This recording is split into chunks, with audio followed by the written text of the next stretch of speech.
नमस्कार। पूर्व प्रधानमन्त्री केपी शर्मा ओलीको हालैको एउटा भाषणले अहिलेको राजनीतिमा भनौँ न एउटा तरङ्ग नै ल्याइदिएको छ। सुरु भयो एउटा व्यक्तिगत गुनासोबाट, विमानस्थलमा मलाई अपमान भयो भनेर। तर अन्त्य हुँदाहुँदै उहाँले आफ्ना विरोधीहरूलाई सिधै खुला बहसको चुनौती दिनुभयो। आखिर के थियो त त्यो भाषणमा? त्यसको भित्री अर्थ के होला? आउनुहोस् आज हामी यसैलाई अलि गहिराईमा गएर हेरौँ। भाषणको सुरुवात नै यही प्रश्नबाट भयो र यही प्रश्नले पूर्ण विवादको आगो सल्कायो। सुन्दा त यो एउटा व्यक्तिगत गुनासो जस्तो लाग्छ होइन, तर यसको राजनीतिक अर्थ निकै गहिरो छ।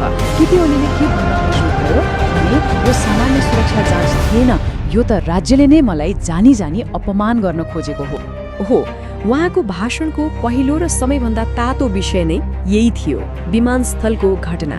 उहाँले यसलाई मलाई अपमान भयो भनेर मात्र छोड्नु भएन, बरु यसलाई एउटा राजनीतिक बदलाको रूपमा चित्रण गर्नुभयो। अब घटना के भएको थियो भन्दा उहाँ झापाबाट काठमाडौँ फर्किँदै हुनुहुन्थ्यो त्रिभुवन विमानस्थलमा। त्यहाँ उहाँको जुन सिक्युरिटी चेक भयो त्यो सामान्यभन्दा एकदमै कडा, अलि अनौठो किसिमले गरियो रे। ओलीले के भन्नुहुन्छ भने मैले विदेशमा त यस्तो कहिले भोग्नु परेको थिएन। अनि जब उहाँले त्यहाँका सुरक्षाकर्मीलाई सोध्नुभयो किन यस्तो गरेको, जवाफ एउटै आयो, माथिबाट आदेश छ। अब प्रश्न उठ्छ, त्यो माथिको आदेश कसको थियो त? ओलीले सिधै वर्तमान सरकारलाई देखाइदिनुभयो। उहाँको आरोप के छ भने यो सरकार गैर जिम्मेवार र असभ्य छ र यसको कामै विपक्षी नेताहरूको बेइज्जत गर्नु हो।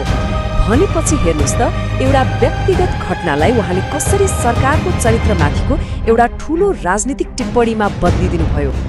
अब त्यो व्यक्तिगत अपमानको कुराबाट अलिकति अगाडि बढेर ओलीले के भन्नुभयो भने यो मलाई मात्र भएको होइन, मेरो पार्टीले त सधैँ यस्तै घेराबन्दी भोग्दै आएको छ। उहाँले यो घटनालाई आफ्नो पार्टीको लामो ऐतिहासिक सङ्घर्षसँग लगेर जोड्नुभयो। आफ्नो कुरालाई अझै वजनदार बनाउन ओलीले पुराणका कथाहरू पनि सुनाउनुभयो। जस्तै जसरी रामलाई 14 वर्ष वनवास पठाइयो, पाण्डवहरूलाई लाक्षागृहमा जलाएर मार्ने षड्यन्त्र भयो, ठिक त्यसरी नै एमालेलाई पनि सिद्ध्याउन खोजिँदैछ भन्ने उहाँको दाबी थियो। यसो भन्दा त उहाँको पार्टीको सङ्घर्षलाई एउटा पौराणिक कथा जस्तै बनाइदिनु। अनि यही घेराबन्दीको जवाफमा उहाँले एउटा निकै शक्तिशाली कुरा भन्नुभयो। उहाँको सन्देश एकदमै प्रष्ट थियो, जतिसुकै दबाउन खोज, जतिसुकै षड्यन्त्र गर, एमाले सकिँदैन, बरु खरानीबाट उठेर फेरि देश बनाउने काममा लाग्छ, फिनिक्स चरा जस्तै। सरकारको कुरा सकिएपछि ओलीको निशाना मोडियो नयाँ राजनीतिक दलहरूतिर। उहाँले उनीहरूको राजनीति गर्ने तरिका र उनीहरूको लक्ष्यमाथि नै गम्भीर प्रश्न उठाउनुभयो। यहाँ उहाँले एउटा एकदमै रोचक तुलना गर्नुभयो। उहाँले के भन्नुभयो भने नेकपा एमाले भनेको त गन्तव्य तोकेर हिँडेको यात्री जस्तै हो, कहाँ पुग्ने हो, समृद्ध नेपाल सुखी नेपाली भन्ने लक्ष्य प्रष्ट छ।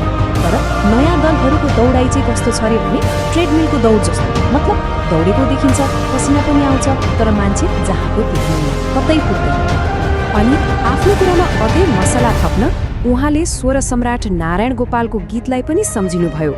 उहाँले भन्नुभयो नयाँ दलहरूको हालत त गीतमा भने जस्तै छ, भोलि उठी कहाँ जाने केही थाहा छैन, यो त उनीहरूसँग भविष्यको कुनै योजना नै छैन भनेर गरिएको सिधा व्यङ्ग्य थियो।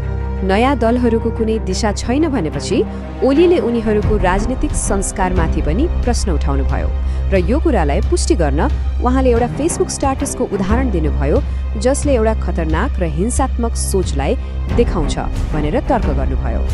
ओलीले भनेअनुसार त्यो स्ट्याटसमा के लेखिएको थियो रे भने केपी ओली महत्त्वपूर्ण हुनुहुन्छ, त्यसकारण उहाँलाई माटोमुनि गाडी दिनुपर्छ। सोच्नुहोस् त यस्तो कुरा। यो भनाइलाई सुनाउँदै ओलीले प्रश्न गर्नुभयो, यस्तो सोच राख्नेहरूले देश बनाउँछन् त? अनि यही हिंसात्मक सोचको उदाहरण लिएर ओलीले देशको राजनीतिलाई दुई भागमा बाँडिदिनुभयो। एकातिर देश बनाउने शक्ति अर्थात् आफूहरू र अर्कोतिर देश चलाउने सोच भएकाहरू अर्थात् विरोधीहरू। उहाँका अनुसार अहिलेको लडाईँ नै यही दुई सोचबीचको हो।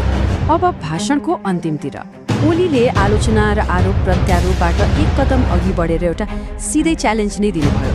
त्यो च्यालेन्ज थियो विचार र योजनामाथि खुल्ला बहस गर्ने। हो, यो एउटा कसैले नसोचेको चुनौती थियो। पत्रकारले सोधेको प्रश्नको जवाफमा उहाँले के घोषणा गर्नुभयो भने अर्को प्रधानमन्त्री को बन्ने भन्ने विषयमा म खुल्ला बहसमा बस्न तयार छु। उहाँले भन्नुभयो, जो आफूलाई प्रधानमन्त्रीको उम्मेद्वार हुनु भन्छन् उनीहरू सबै बीच एउटा लाइभ पब्लिक डिबेट हुनैपर्छ। अब सामाजिक सञ्जालतिर त पहिलेदेखि नै चर्चा थियो नि, होइन? केपी ओली, गगन थापा अनि बालेन शाह यिनीहरूबीच बहस हुनुपर्छ भनेर। ठ्याक्कै त्यही माग उठिरहेको बेला ओलीले ल म तयार छु भनिदिनुभयो। यो चुनौतीले त राजनीतिमा एउटा नयाँ तरङ्ग नै ल्याइदियो। खैर, अन्त्यमा केही प्रश्नहरू सोच्न बाध्य बनाउँछ। के ओलीको यो भाषण केवल एउटा व्यक्तिगत गुनासो मात्र थियो, कि यो राजनीतिको एउटा नयाँ खेल सुरु गर्ने कुनै रणनीति थियो? अनि यदि यो बहस साँच्चै भयो भने यसले नेपाली